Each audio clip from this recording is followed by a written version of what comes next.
I saw Florida State start to finish. I saw most of the Auburn game. I checked in on Florida, the Tennessee game. I watched the entire first half, every play, Yeah. and then got into the third quarter until it was time to say goodbye and look for another game that was more competitive. And what I've seen out of the LSU defense was still seeing guys that flash that vintage LSU. Okay, there are freaks out there on the defensive side of the ball. Now they're running into an Ole Miss rushing attack, as you well know, that everybody thinks Lane Kiffin and they think mismatches and they think quarterback development, and all of that's true. But he loves to run the football. They only threw it 19 times against Auburn and ran it for 448. So this is a serious challenge coming up. It's amazing you lose Snoop Connor and you become a better running back room. Yeah, Quinshawn Judkins and Henry Parrish. And Henry Parrish. Quinshawn's a beast, obviously. Zach Evans as well. Lane is really good. Now, personally, Lane Kiffin was my number 2 coach during LSU's coaching search. Now, I prefer Brian Kelly, of course, but because he is the actual coach of LSU. But that's how highly I thought of Lane Kiffin as a play caller and just as a personality. I just love his energy. And I'm a Lane fan. I know you shouldn't say that as an LSU person or whatever, but he provides so much joy, and interest into a program that quite simply didn't have that under Matt Luke. So once again, Brian was very complimentary of Lane. I think it was, something that was very interesting. Now, here's where it gets even more fascinating is, Mark, I was kind of shocked because, throughout the coaching search, I was very vocal as a Lane supporter for the job. I was also shocked that there were more LSU fans that felt that way as well. I thought I would just get littered with, he's immature and the Twitter stuff. I don't think he'd be a good fit with all the pressure at LSU. But there are a lot of LSU fans that said, look, I would love Lane Kiffin to be the coach. There were former players who watched my channel who said the same thing to me. They said, look, the modern game is about scoring points, and Lane will guarantee that you're going to score a lot of points, and LSU historically will figure out the defensive side of the football. So, there is a little bit of that. There are LSU fans that say, look, I'm super happy with Brian Kelly. And honestly, Brian Kelly is a home run hire. And I think BK is going to do great things. But there are some people that in the back of their head say, well, if we had approached Lane, would he have taken the job? And I think he would have. So, for me, I got a lot of respect from Lane and what they do offensively. And LSU's defense is stumbling right now. Some of that is injuries. Some of that is fatigue. They have played in a lot of these kinds of shootout, chaotic kind of games. So, those things do begin to pile up. They've lost Major Burns, one of their best safeties. And, the secondary has been exposed these past couple of weeks. So hopefully the defensive coordinator, Matt House, finds ways to get it done. And honestly, Mark, the story of this LSU defense has been Harold Perkins, the true freshman 5-star sensation. A lot of A&M fans still sad that he decided to go to LSU. Mark, he was my highest graded LSU recruit since Derek Stingley, LSU commit.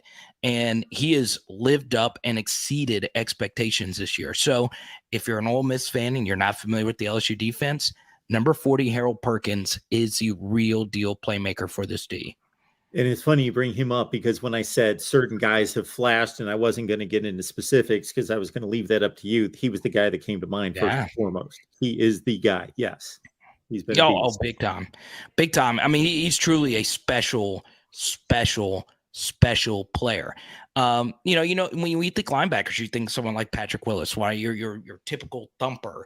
Harold Perkins is more of like your modern day linebacker who can rush off the edge, he can blitz, he can cover. He had a big interception versus Auburn.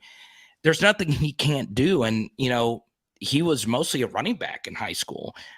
He's truly special at everything they ask him to do. Special teams, he's been good as a special teams coverage guy as well. So obviously him, BJ Ojulari, is someone that everybody's pretty familiar with the number 18 uniform. So I'm very excited to see this defense hopefully bounce back versus an Ole Miss offense that is special. You mentioned injuries, Carter. I know Jack Besh is part of that mix of players. He's had a back issue. He's effective out of the slot. Well, it's difficult to get information, but do you expect any of these guys back this week? Yeah, I think the biggest thing with Jack Besh, honestly, and I know Jack, and he's going through a tough time right now because he's had issues as the returner. You know, he muffed a punt a few weeks ago versus, excuse me, this last week versus Florida. And he muffed a kickoff return versus Tennessee. That is the biggest thing surrounding Jack Bech right now. Who is actually going to be the returner? They've had Clayton, a walk-on, actually be the punt returner, and I also expect him to be the kickoff returner versus Ole Miss as well.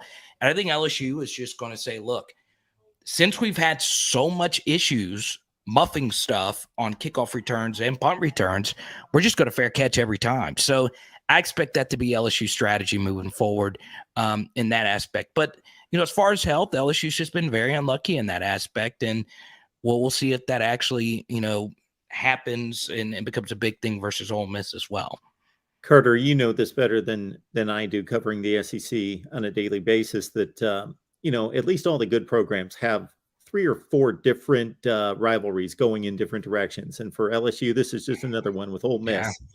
You know, what is the specific juice, vibe, attitude between these two? Yeah, for LSU fans, it's not really much. Like, I think LSU Florida, ironically, has become the most visceral, as in we authentically hate you. I just think that that's been the case. I don't really see that much hate between LSU and Ole Miss as much as other LSU fans potentially do. Now, LSU, of course, has the go to Hades Ole Miss chant that they always do. And the Magnolia Bowl has kind of become a thing.